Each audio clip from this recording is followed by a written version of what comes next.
સુરત થી આવું છું. હું 4 વર્ષથી એક દારૂ પીઉં છું. હું ધંધો કરું છું. મારી ધંધો છે એમાં હું જુગારમાં પૈસા નાખું છું અને જુગારમાંથી હારી જાઉં એટલે હું દારૂના લતે ચડી. મારી જુગારમાં હારી ગયા એટલે કે પણ જુગાર કર્યા વગર કોઈક ધંધો કર ને. આમાં હું ધંધો જ કરું છું. મારા પર પૈસા આવે ને એટલે તરત જુગારમાં નાખી દઉં. જુગારમાં પૈસા હારી જાઉં એટલે દારૂના લતે ચડી જાઉં. હું બંધ કરવાની ટ્રાય કરું છું પણ છતાંય ગમે ત્યાંથી પૈસા આવે એટલે તરત એમાં જ જતા રહી. સારું. 2 રિવર ભર્યા ને તે મારા કેટલા ભર્યા? 2 ભર્યા. હા બરાબર ને? હા. એક કામ કર, પૈસામાં આવક થશે માસ્તર, આમાં અને કાંઈક બહાર જવાનું મન ના થાય. આમાં દીકરો પીતો હોય, ખોટા આડા આવડા વ્યસન કરતો હોય આમાં તો માનો જીવ તો બળે ને. આમાં માં કોને કહેવા જાય? આમાં માને સંતોષ થાય. આમાં એ કોક માતાએ વાત ખોલી હું મેલડી છો. માં એ માનો જે માએ તન જન્મ આપ્યો એ માને ચિંતા, એ માની ચિંતા દૂર કરતી હોય ને તો એનું નામ મેલડી. આમાં બેન શાંતિથી રડ્યા વગર બોલો. અરે માસ્તર, આમાં આ ખુશી ના હાસુ હોય. આમાં માં મનમાં હોય ને કોની આગળ રોશે, કોને કે છે આમાં એ વાત ખરી આ માડી. છૂટવું તો સપ છોડાવે કોણ, એનું નામ અમર્તની મેલડી. એ વાત ખરી માડી. ભક્તિ તો કરો છો ને, માતાના સંબંધો તો છો તો ખરી ને, કુળદેવીને ખોડિયાલ બધું કરો છો તો ખરી ને, કે મૂળ તારો દીકરો કહેવાય,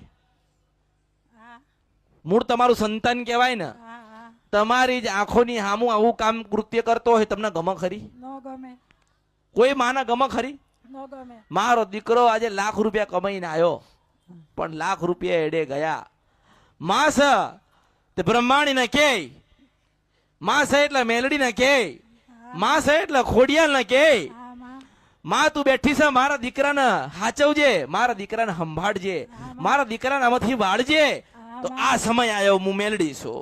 માં તમારી કુળદેવીને કરેલી અરજી એડે નહીં ગઈ, સમય આવ્યો હું મેલડી છું. માં એટલે પેલા તો તારા દીકરો સંપૂર્ણ સત્યના માર્ગે ચાલશે. આવી બાઈ ધરી આ અમર્તની મેલડી લે છે. આજે મારી ફરજમાં હતી તો મેં ઠપકો આલ્યો ને માસ્તર. આમાં આજે કોને કહેવા જાય? હેડ કોને કહેવા જાય? આમાં હે? વાત ખરી માડી. કોને કહેવા જાય? કોઈને કહેવા જ નથી. આમાં. મને સંભળાય ને હું સંભળાઈશ, માં મને સંભળાય છે અને હું સંભળાઈશ. માં એટલે આ સંપૂર્ણ વ્યસનમાંથી મુક્ત થશે.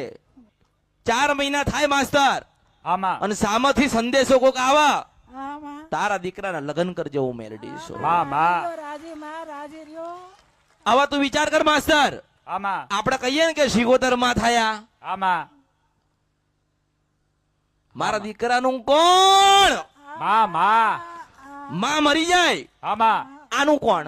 ખરો એને માડી. એને એટલી બુદ્ધિ, એ દીકરાને એટલી બુદ્ધિ નથી ચાલો નથી, પણ અમારાથી મેલડીએ તો જ્ઞાન આપ્યું ને આમાં કે પત્ની છે ને 10 વખત મળે.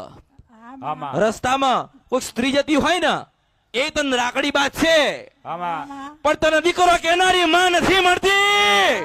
મને ઓળખો ને તો ઓળખાય. માં એક જ વખત મળે છે, માં એક જ વખત મળશે. આમાં એટલે મારા પગે લાગવું નથી ને મેં કોઈના પગે લગાયા નથી, આમાં પણ તું તારી માના પગે લાગી જા એટલે તારી માં રાજી થઈને તને આશીર્વાદ આલશે હું મેલડી છું. પણ અરે માં આશીર્વાદ આલે જો એની આંખોમાં જો હું મેલડી છું. મારો દીકરો આજે સત્યના માર્ગે જાય છે, મારું સપનું પૂરું થાય છે, આમાં મારું સપનું પૂરું થાય છે. આમાં માએ મારી અરજી સ્વીકારી. આમાં એટલે દરેકને હું કહું છું આમાં કે કોઈને ના કઈ કહી એકતા હોય ને એ અમરથી મેળવી કહેવા આવજો. આમાં હું નારાયણ ને કહેવા જઈશ, તમારી કુળદેવી ને કહેવા જઈશ. આમાં માં રાત્રે 12 વાગે માસ્તર ભજન કરે ને તો શું કે ખબર છે? આમાં માતાજી મારા દીકરાને વાળજો, મારા દીકરાને લગ્ન કરી આલજો. માં છે એટલે તો માગશે. આમાં માં છે તો કોના માટે માગ્યું? એના દીકરા માટે માગ્યું ને. આમાં એટલે એની માને કહું છું, દીકરાની માને કહું છું કે ખાઈને પીને આનંદ કરીને ખોડિયાલનું માતાઓનું ભજન કરજે. આજથી તારો દીકરો મારો થયો હા, માં. રાજી રે માં રાજી રે